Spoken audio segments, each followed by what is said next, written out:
So I wanted to give you a little bit of a, inside baseball, a little bit of a background about Omega Tau live events. As you probably know, at least some of you probably know, we have done this Omega Tau live in Hamburg on May 8th, where we interviewed two scientists, Ben Rabe and Sunke Schmidtko, about oceans. There were about 35 people there. It was a lot of fun for everybody there. I guess we got quite a bit of good feedback from the live audience. Nora and I had a lot of fun. So it was good, right? But still, there were, the question is, should we do this more often? What is the bigger picture point benefit? And I wrote a little summary about this, little like retrospective, so we don't forget these arguments. And I want to let you know, and you can give us feedback. So in general, the question is it like a good investment? It's a lot of work to organize. It also has a few drawbacks for the core non-live audience. For example, the audio quality wasn't quite as good. Of course, we probably can improve this. But anyway, so the question is it useful? Should we do this again? So the first question is if it's just basically a listener meeting plus live recording, the question is, why not just do a listener meeting, right? People come join us for listener meetings. It's great to talk to everybody, to get to meet and to chat, right? So there's not necessarily a need for a live recording. On the other hand, because our core listenership knows what Omega Tau is about, why not do a live recording during a listener meeting? You wouldn't have to do anything special, right? You don't have to do any special live stuff, like for example visual materials like we did in Hamburg, because the audience knows what Omega Tau is and they're supposedly fine with that and don't get bored and don't need a lot of show and action. But on the other hand, if people come for listener meetups mainly to chat with everybody, then what's the benefit of the live recording, right? So if you consider these live recordings as listener meetings plus X, right? So there's some added value compared to normal listener meetings. Then the question is, what is the X, right? If you think you don't need the plus X, then it's just a listener meeting with 2 hours of sitting around and waiting for the interview to finish. I don't think that's a lot of use for anybody. So there should be a plus X. And so what is the additional benefit? So, and of course, when you ask this question, you have to ask for the various stakeholders. There is the benefit for maybe the guests, for the interviewers, but also for the live audience and for the remote audience. And so for the live audience, one benefit could be that people get a little bit of a behind the scenes view. They can see that the interviews are actually conducted more or less exactly the same way as they are then published. We don't edit much, except for a few meta comments and the occasional ums, right? So you can kind of, peek behind the scenes, see how it's done. But again, it's not much different from the actual published material. So not sure how relevant that is. Might be, but not sure. For the interviewers, for us, it's of course more stress because in a live situation, there is more adrenaline going on. There's much more effort to organize. You have to essentially not just find a time when the interviewers and the guests are available, but if you will, the audience also, the live audience also has to be available. So in some sense, it has to be at a time, in the evening at 8, basically. Otherwise, nobody will come. So that, of course, makes things harder to organize. The other question is, how do you integrate the live audience? If you just let them sit around passively, again, then they can just listen remotely. So again, what's the point? So how do you do that? And one thing we did in Hamburg was that we asked the audience, the live audience, for questions. You could stand up, walk up to a microphone we provided and ask questions. But there wasn't a lot of interest. Only one person actually did this. The other guy who did it was faked. we asked him in advance. So again, the question is, who do you optimize for? And if you optimize for audience participation locally, then the question is A, how do you do this? And B, is this good for the remote listening audience, the like actual podcast listeners? Because of course, in some sense, not always, but there is the risk that the audience questions somehow disrupt the flow. And so it might be cool for the live people, but it might not be so great for the listeners. Also, if you do a live show, there is more need for entertainment. Nora and I, visited a live podcast recording in Stuttgart. It was basically exactly as they do it in studio. And I have to say, it became boring at some point. I mean, if you don't do your dishes and stuff while listening, right, there is a higher need for entertainment. So in some sense, you're compromising between asking deep, detailed questions and, probing, and the need for entertainment, which has a higher pacing, and it's not exactly the same thing. Also, in Hamburg, we had a bunch of visuals, like we had a projector that showed a couple of pictures and diagrams that related to the topic we discussed. And so again, if you optimize for the live audience, then you specifically consider the visuals and talk about them and refer to them. Of course, you don't do this if you want to optimize for the remote audience. So again, there is like this challenge. And so it has to be resolved somehow. It's not clear how. In terms of how you raise the actual interest of the audience to then, so if you optimize for the local audience, how do you actually make them ask questions? And so one thing would be, free beer. Like if you ask a question, you get a free beer or some other kind of gift that might incentivize some people, probably not that many. You could submit questions via the web instead of having to walk up to the stage. Some people don't want to do this. You could submit through some kind of web application. I think that could work. You could also talk about more accessible topics. I mean, in Hamburg, we talked about oceans, and that's interesting, of course, but it's also a very, if you will, theoretical topic. There wasn't that much, experience that people could, guest experience that people could relate to. So if we interviewed a pilot or an astronaut or some Arctic explorer where people can more, talk about the experience and not so much the science, that might be a better topic for a live event, or, energy related topics, or the anesthetists, whatever, narcotic, no, I don't know the English word, anesthetist. We're going to interview next week, so that might also be a good live topic.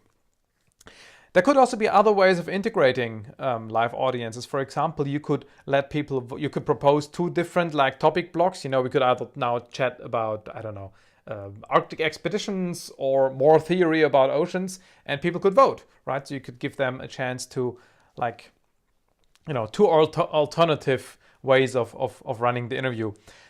You could also give them red and green cards, and if you explain something that is complicated, you could ask, guys, did you understand it? And they could raise the green or red card in order to indicate whether we should, ask again and explain it better.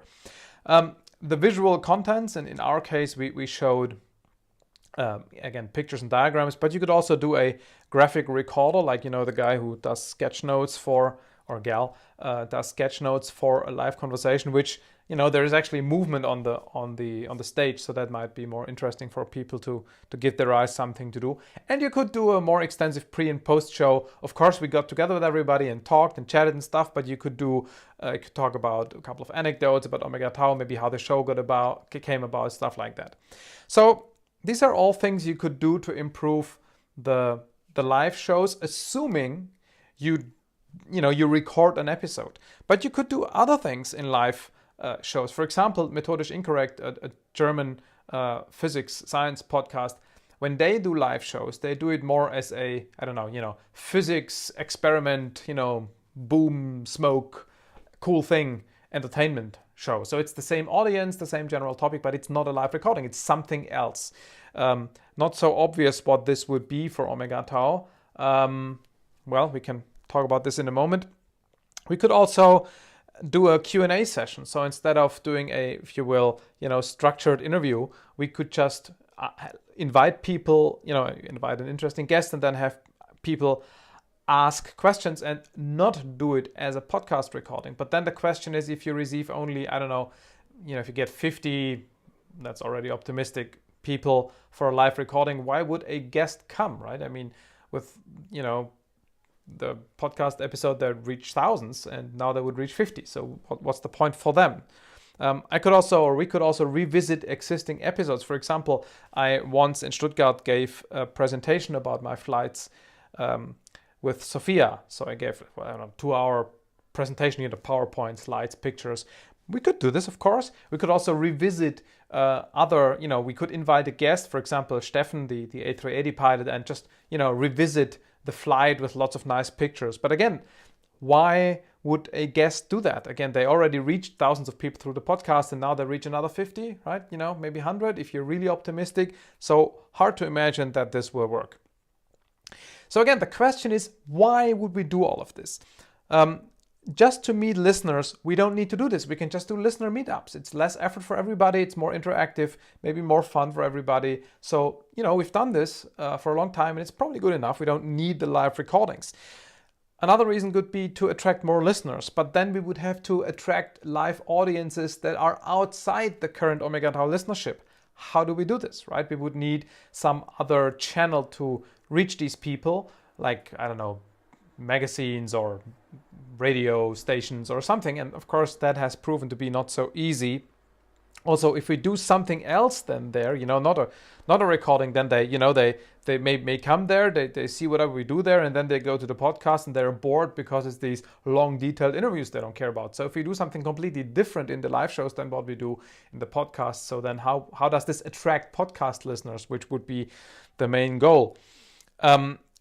We could also have a second agenda, right? We could do this in order to do something else.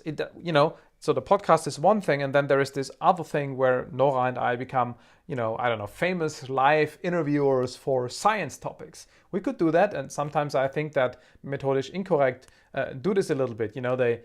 Their live shows are a little bit similar to the German Knopf-Hoff show TV show at some point. So they might want to become general, science celebrities, and I don't mean this negatively at all, but it's a different goal than growing your podcast audience, and I don't want to become, that's not my goal, right?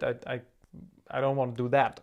You could do it for money, right? You can invite, if you have hundreds of people come and each pay 15 euros, then this is a way to earn some money for your podcast. For example, Lage der Nation, German politics podcast, I'm sure they make some money with that, and it's part of the overall strategy to monetize your journalism. That would be great, admittedly, but we'd have to, instead of getting like 30 participants as in Hamburg, we'd have to get 300, and I don't know how to get there. I mean, I just don't know, because we'd have to grow our general listener base probably by a factor of 10, but I also don't know how that works either. So that's not, realistic.